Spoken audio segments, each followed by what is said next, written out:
తదుపరి వృశ్చిక రాశి వారికి సంబంధించి 2026వ సంవత్సరం ఎలా ఉండబోతుంది అనేటువంటి విషయాన్ని ఇప్పుడు తెలుసుకుందాం. ముఖ్యంగా ఉద్యోగస్తులు, గృహిణులు, విద్యార్థులు, చేతి వృత్తులు, కుల వృత్తులు చేసుకునేటువంటి వాళ్ళు, వివాహం కోసం ప్రయత్నాలు చేసేటువంటి వాళ్ళు ఎవరైతే ఉంటారో వీరందరికీ సంబంధించి మొదటి 6 నెలలు అంతా యోగ్యంగా లేదు. ఎందుకంటే అష్టమ స్థానంలో గురుగ్రహ సంచారం అనేటువంటిది వీరికి అంత యోగ్యమైనటువంటిది కాదు. ఎప్పుడైతే గురుగ్రహం అనేటువంటిది ఈ యొక్క నవమ స్థానంలో కానీ లేదా ఏకాదశ స్థానంలో సంచారం చేస్తాడో అప్పుడే అద్భుతంగా ఉంటుంది. ఇది మొదటి 6 నెలలు బాలేకుండా ఉన్న జూలై, ఆగస్టు, సెప్టెంబర్, అక్టోబర్ వరకు బాగుంటుంది. తర్వాత 2 నెలల పాటు కాస్త ఇబ్బందిగా ఉన్నప్పటికీ మళ్ళీ తర్వాతి కాలంలో మళ్ళీ అనుకూలమైనటువంటి వాతావరణం ఎక్కువగా గోచరిస్తూ ఉంది. సో ఓవరాల్గా చూసుకుంటే ఈ యొక్క వృశ్చిక రాశి వారికి సంబంధించిన విషయానికి వస్తే ఈ విభాగంలో ఉన్నటువంటి విద్యార్థులు, చేతి వృత్తులు, కుల వృత్తులు, గృహిణులు, వివాహం కోసం ఎదురు చూసేటువంటి వాళ్ళు గురుగ్రహానికి సంబంధించినటువంటి మంత్రమో జపమో ఏదైనా పూజాది క్రతువులు ఆచరింపచేయడం మంచి సత్ఫలితాన్ని ఇస్తుంది.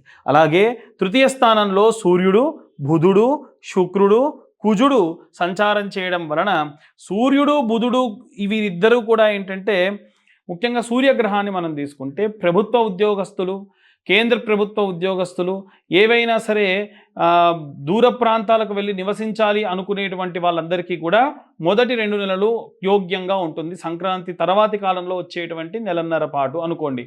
కాబట్టి ఫిబ్రవరి, మార్చి మధ్య వరకు కూడా బాగుంటుంది. తర్వాతి కాలంలో కాస్త ఇబ్బందికరమైనటువంటి వాతావరణం ఒక 3-4 నెలల పాటు గోచరిస్తుంది.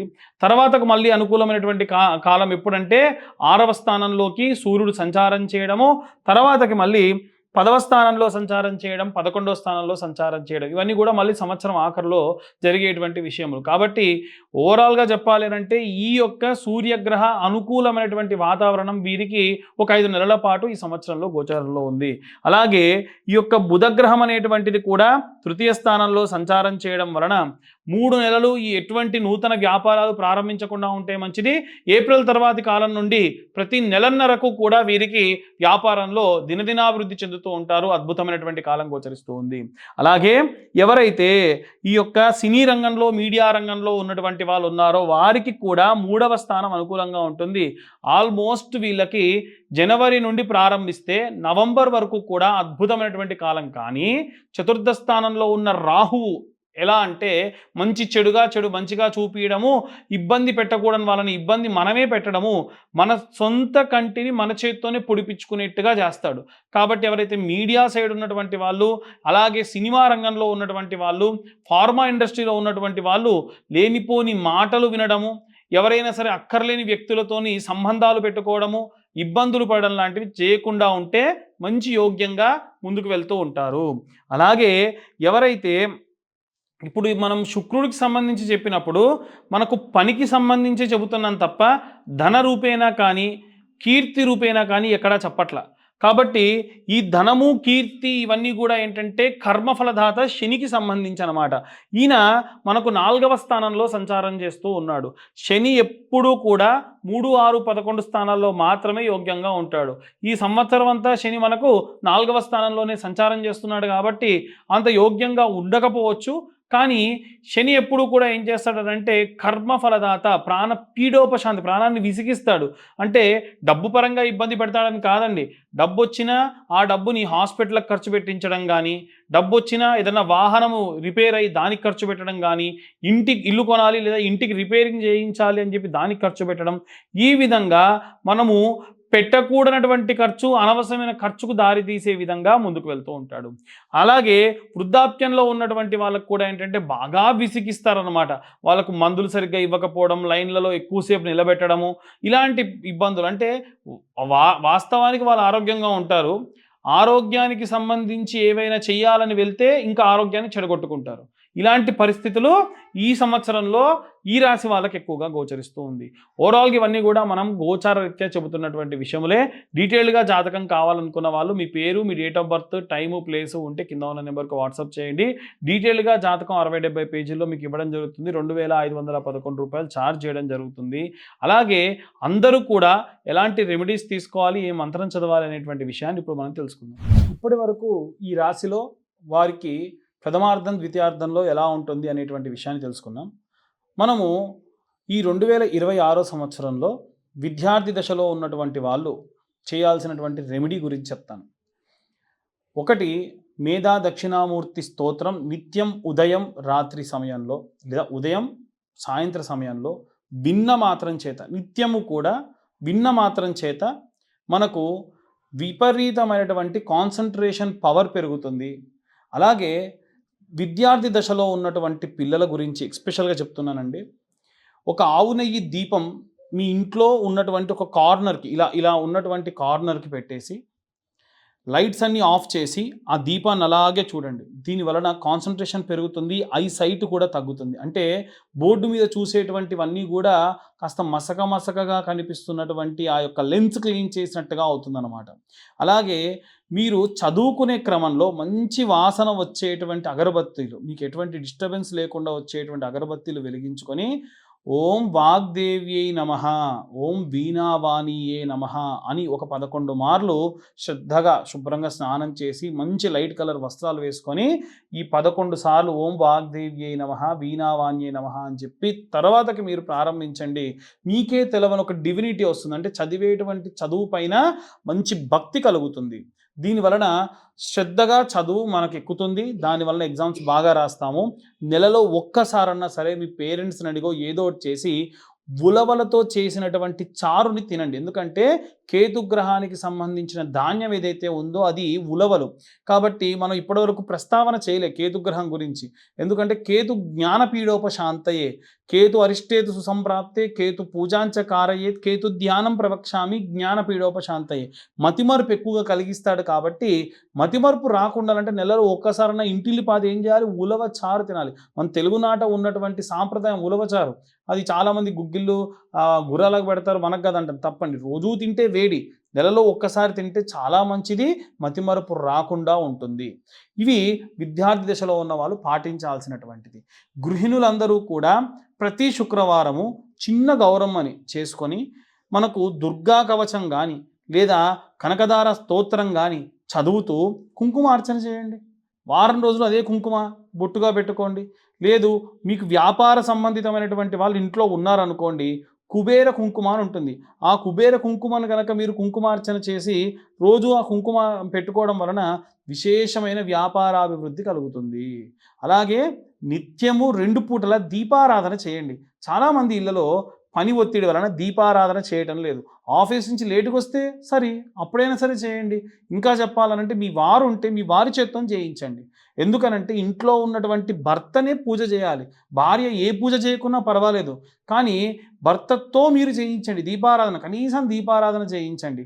నిత్యము ఉద్యోగం చేసేటువంటి వాళ్ళు, వ్యాపారం చేసేటువంటి వాళ్ళు చేయాల్సినటువంటి ఒకటే ఒక పని, పొద్దున సాయంత్రం కలిపైనా విడివిడిగా అయినా సరే 108 మార్లు ఓం నమఃశివాయ అన్న మంత్రాన్ని ఒక చోట కూర్చొని చదవాలి.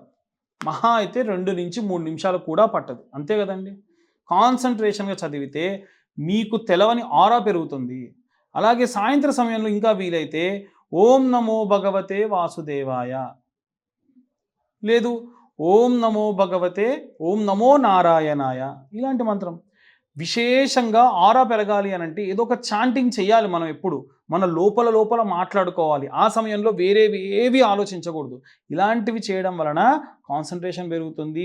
ఎదుటిగా ఉన్నటువంటి వ్యక్తి చెడు చేస్తున్నాడా మంచి చేస్తున్నాడా ఈజీగా తెలుస్తుంది. కాబట్టి ఇలాంటివన్నీ కూడా మనం చేయాలి. అలాగే ఎవరైతే ఉద్యోగస్తులు ఉంటారో ఈ సంవత్సరంలో ప్రథమార్థము ద్వితీయార్థము మీకు బాలేనటువంటి సమయాన్ని చెప్పాను కదా, ఆ సమయంలో గానగాపూర్ వెళ్ళండి. దత్తాత్రేయ స్వామి యొక్క పాదుకలు దర్శించుకోండి. సంగంలో స్నానం చేయండి. ఆ పక్కనే ఉన్న చెట్టు మీడి చెట్టుకి ప్రదక్షిణాలు చేయండి. అద్భుతమైనటువంటి మంచి ఉపశమనం అనేటువంటిది కలుగుతుంది. విపరీతమైనటువంటి స్ట్రెస్ మీ పైన లేకుండా ప్రశాంతమైన వాతావరణాన్ని మీరు పొందుతారు. ఓం నమో దత్తాత్రేయ స్వామినే నమః అని 11 మార్లు రోజు పూజ చేసేటప్పుడు అనుకున్న మాత్రం చేత. అనుష్ఠానం అంటే ఏమీ లేదండి, పెద్ద మంత్రాలు ఏం అవసరం లేదు. మనం చాలా సులువుగా చదువుకునేటువంటి మంత్రాల్ని నిత్యము 11 సార్లు ఒకటి, 108 సార్లు ఒకటి చదువుకుంటే చాలు. సంవత్సర కాలంలో ఆడవాళ్ళు, ఇంట్లో ఉండే ఆడవాళ్ళు శ్రీమాత్రే నమః అన్న మంత్రం అట ఒక 10,000 సార్లు పూర్తి చేసిన మాత్రం చేత ఇంటికి ప్రమాదం రాకుండా అమ్మవారు కాపాడుతుంది. చూడండి మరి. కాబట్టి ఇలాంటి పనులు చేయండి, ఇలాంటి మంత్రాలు చదవండి, ఇలాంటి చాంటింగ్స్ చేయండి. దానివల్ల ప్రత్యేకమైనటువంటి శక్తిని పుంజుకుంటారు.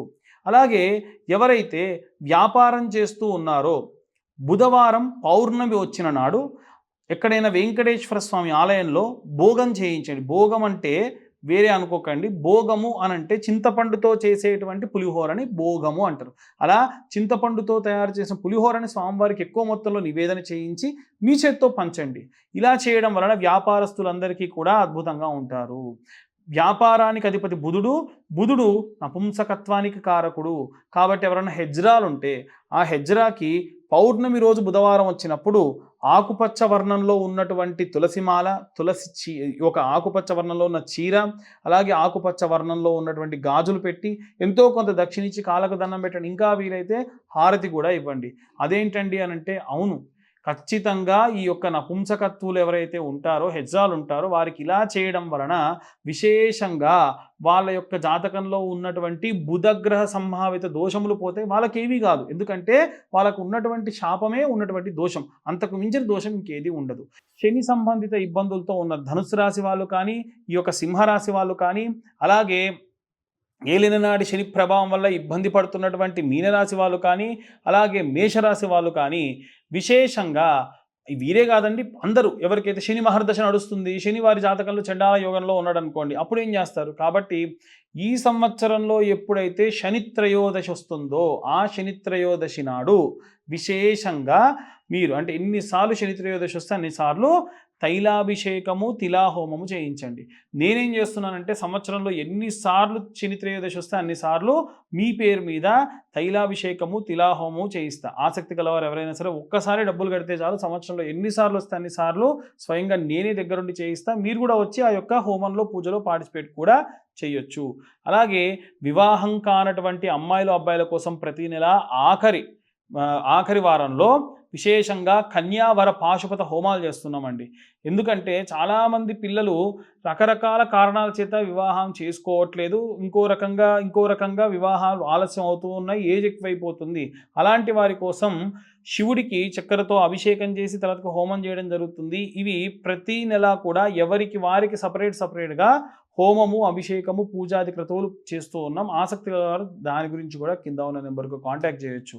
అయితే ఎవరైనా సరే సర్ప సంబంధిత దోషములున్న, ఆశ్లేష నక్షత్ర సంబంధిత దోషములున్న, పితృదోషములు నవమ స్థానంలో పితృదోషములుంటే కూడా వీటన్నిటికీ కూడా గోకర్ణ క్షేత్రంలో విశేషంగా మోక్షనారాయణ బలి, ఆశ్లేష బలి పూజలు, అలాగే సర్ప సంబంధిత దోషం ఉన్నటువంటి పూజలన్నీ కూడా నిర్వహించడం జరుగుతుంది. వాటి గురించి కూడా ఎవరికన్నా ఇంట్రెస్ట్ ఉంటే కింద ఉన్న నెంబర్కు కాంటాక్ట్ చేయొచ్చు. జాతకానికి సంబంధించి చాలామంది ఫోన్లు చేసి మా పేరు చెప్తాను జాతకం చెప్పండి అంటున్నారు. పేరుతో నేనే కాదండి ఎవరి జాతకం చెప్తానని నమ్మకండి. ఎందుకంటే ఒక పేరు వెంకటేశ్వరరావు అన్న పేరున్న వాళ్ళందరూ ఒకేలా లేరుగా. కాబట్టి అనవసరంగా డబ్బు వృధా చేసుకోకండి. మీ యొక్క పుట్టిన పేరు, సమయం, date of birth, time of birth, place of birth ఇవి ఉంటేనే జాతకాన్ని చెప్పించుకోండి. దానికి 2511 రూపాయలు అవుతుంది. 60-70 పేజీల్లో జాతకం డీటెయిల్గా ఇవ్వడం జరుగుతుంది. చాలామంది మా వీడియోస్ చూస్తున్నారు కానీ లైక్ చేయట్లేదు, సబ్స్క్రైబ్ చేయట్లేదు. మేము చెప్పినటువంటి విషయాలు ఏమైనా కాస్త ఇన్ఫర్మేటివ్గా ఉంటే దయచేసి ఇంకొంతమందికి షేర్ చేయండి. వీలైతే లైక్ అండ్ సబ్స్క్రైబ్ చేయండి. సర్వే జనా సుఖినో భవంతు. స్వస్తి.